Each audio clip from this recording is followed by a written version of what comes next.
David, a humble shepherd boy, stood alone before Goliath, the towering warrior of the Philistines.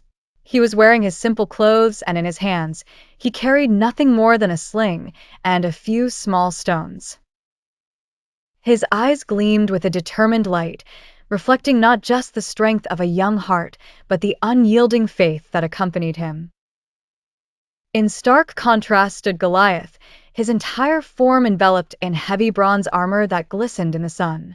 His spear, almost as tall as David himself, lay grounded beside him, its massive weight and intimidating presence. The battlefield was charged with an electric tension. Two armies watched intensely from opposite hills. Israelites held their breath with anxious eyes, praying fervently for divine intervention, while the Philistines cheered, their voices merging into a roar of confidence in their champion. Goliath scoffed, examining the boy before him. "Is this all Israel sends to face me? A child with sticks and stones?" His voice boomed across the field.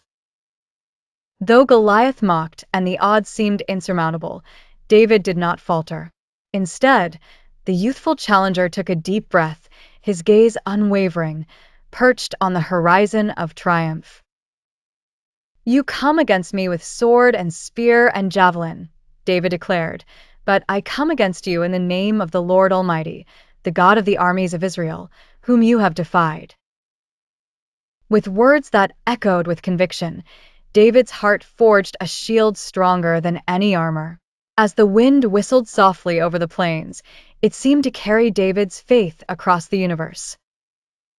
A faith so deeply anchored in hope and courage, an assurance that all it took was the belief in something greater and an unwavering spirit.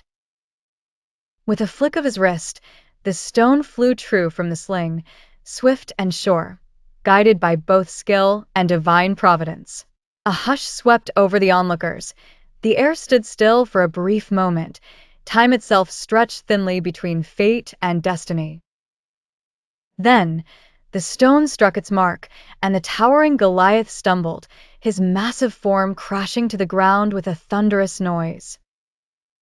What followed was a wave of awe, a swell of emotions, and a whisper of realization carried on every breath.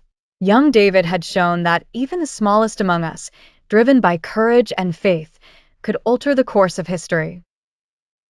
There, amidst the dust and the clamor of victory, he had become more than a shepherd boy. He had become a symbol of hope, a testament to the might of resolute belief